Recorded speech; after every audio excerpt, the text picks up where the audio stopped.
അങ്ങനെ നമ്മുടെ ചൈന, നമ്മുടെ അയൽവക്കക്കാർ അങ്ങനെ ഇറാനെ ഭംഗിയായിട്ട് തേച്ചൊട്ടിച്ചു. യുദ്ധം തുടങ്ങുന്നതിനേക്കാളും മുപ്പാട് എണ്ണ നിങ്ങൾ തന്നാൽ മതി, ഞങ്ങൾ ലോകത്തിന് വെല്ലുന്ന വ്യോമ പ്രതിരോധ സംവിധാനം HQ-9 നിങ്ങൾക്ക് തരാം. ലോകത്തിൽ ഒരു മിസൈലുകൾ ഇങ്ങോട്ട് കിടക്കില്ല, 300-200 കിലോമീറ്ററൊക്കെ വെച്ചിട്ട് തന്നെ അവൻ തകർത്ത് തരിപ്പണാക്കും എന്നൊക്കെ പറഞ്ഞു. ഇറാൻകാർ അവരെ ബുദ്ധി ഉപയോഗിച്ച് കുഴപ്പമില്ലേ, എണ്ണയല്ലേ കൊടുക്കുന്നുണ്ടോ, അങ്ങനെ ഈ എണ്ണയൊക്കെ കൊടുത്ത് ചൈനയുടെ ആ യന്ത്ര സാമഗ്രികളൊക്കെ മേടിച്ച് അവിടെ കൊടുന്ന് കുത്തിവെച്ചു.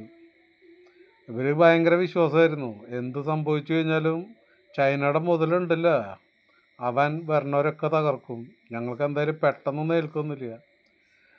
അങ്ങനെ പ്രതീക്ഷിച്ച പോലെ തന്നെ സ്ഥിരമായിട്ട് ചൈനയുടെ ആ ഓലപ്പടക്കം അമേരിക്കയുടെയും ഇസ്രായേലിൻ്റെയും മിസൈലുകൾ വന്നു കഴിഞ്ഞപ്പോൾ ചൈനയുടെ യന്ത്രം പറഞ്ഞു, ചതിക്കരുത് ആശാനെ, ആ വഴി മാറിപ്പോക്കോ, ഞാനൊന്നും ചെയ്യില്ല, ഒരു ശല്യത്തിന് വരില്ല, ഒന്നും ചെയ്യാതിരുന്നാൽ മതി, ഞാനിവിടെ നോക്കൂതിയായിട്ട് നിൽക്കാം, എന്നെ കൊണ്ടുവന്ന് വെച്ചത് ചൈനയാണ്, അപ്പോൾ അത്രയ്ക്കല്ലേ എനിക്ക് കഴിവുണ്ടാവുള്ളൂ, അത് കാരണം ചതിക്കരുത് ആശാനെ, നിങ്ങൾ പൊക്കോ, നിങ്ങൾ എവിടെ വേണേലും പോയി പൊട്ടിക്കുക, ഞങ്ങൾക്കൊരു കുഴപ്പമില്ല എന്ന് പറഞ്ഞിട്ട് ആ യന്ത്രം അവിടെ നോക്കൂത്തിയായിട്ട് നിൽക്കുക.